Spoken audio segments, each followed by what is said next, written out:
Class 9th chapter 7 है ये physics class book से। स्टेट्स ऑफ मैटर, मैटर मादे की हालतें। हमें पता है 3 हालतें हैं, लेकिन अगर आप नेट पर सर्च करेंगे तो आपको इससे ज़्यादा भी हालतें मिल जाएंगी, तकरीबन 7 के करीब।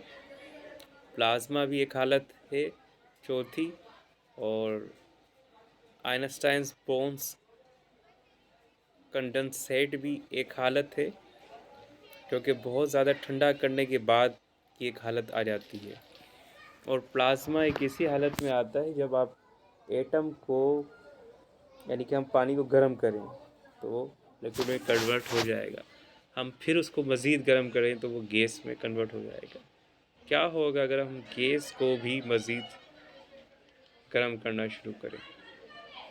तो आपको पता है कि उसके मॉलिक्यूल्स टूटेंगे एटम में अगर मज़ीद टेम्परेचर बढ़ाया जाए, और अगर उसका टेम्परेचर मज़ीद बढ़ा दिया जाए तो एटम भी टूटना शुरू हो जाएंगे और वो प्लाज्मा की हालत में चले जाएंगे, जिसमें मज़ीद उसके पास आज़ाद इलेक्ट्रॉन्स होंगे। बहरहाल ये एक मेरा अपना पॉइंट ऑफ स्टडी है जो प्लाज्मा के मुतालिक मैं समझा हूँ अब तक पढ़ के। आइए बात करते हैं स्टेट ऑफ मैटर्स की, जो आपकी किताब में है। अभी तक हम आपको 3 टाइप्स ऑफ मैटर पढ़ाएंगे, वो है सॉलिड, लिक्विड और gas. All the material objects around us belong to any of one of this states. हमारे इर्द गिर्द जितने भी मादे हैं, मटीरियल्स हैं, वो इन 3 हालतों में ही पाए जाते हैं। Water is the best example of 3 states of matter. पानी इसकी बेहतरीन मिसाल है। Solid state of water is ice, बर्फ़ है। ये 7.1 में आप देख सकते हैं। Ice exist in many forms like ice cubes, snow, glaciers and icebergs. बर्फ़ की कई हालतें आप देखते हैं। आइस के क्यूब्स होते हैं, और बर्फ़, स्नो, तो आपने अगर मरी साइड पर गए हैं या दूसरे किसी ठंडे इलाके में आप हैं तो आप देख सकते हैं स्नो को, ग्लेशियर्स और आइसबर्ग्स। ये पहाड़ के बड़े बड़े पहाड़ हैं। The liquid state is water itself.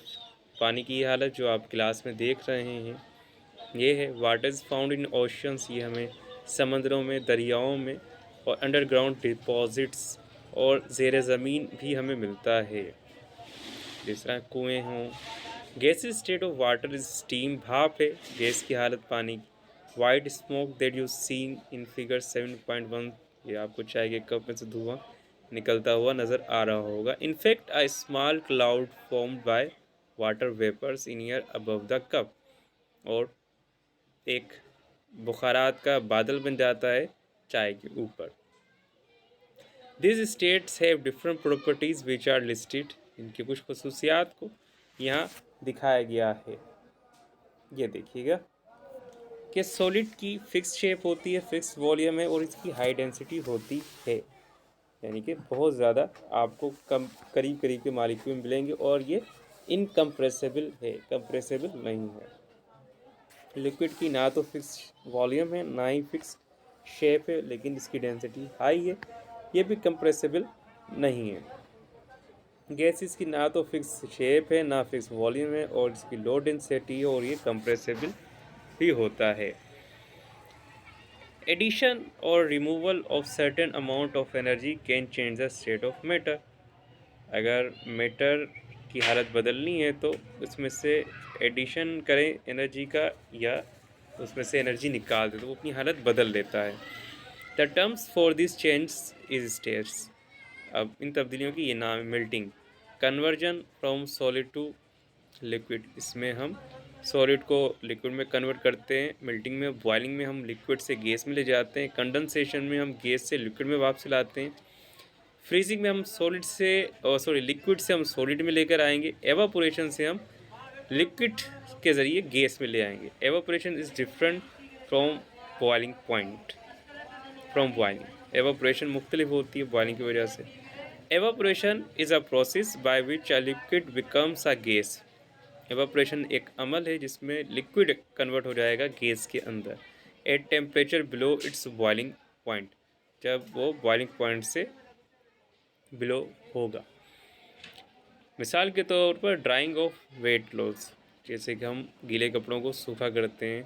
Drying of weight floor, गीले फर्श को जब हम सुखाते हैं।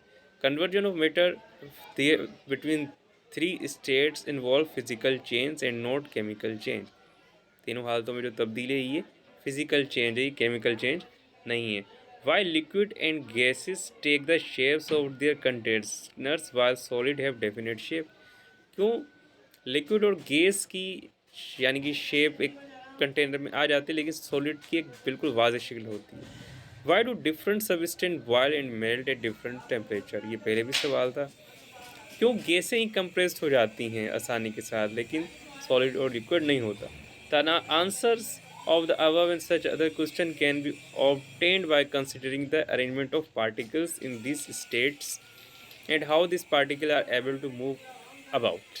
और ये सारी चीज़ें इसलिए होता है क्योंकि इन तीनों में जो अरेंजमेंट होती है पार्टिकल्स की या मॉलिक्यूल्स की वो मुख्तलिफ होती है।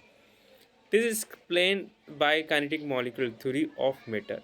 इसे हम वजह से पढ़ेंगे, समझेंगे काइनेटिक मॉलिक्यूलर थ्योरी में, और ये अगली वीडियो में आप समझेंगे।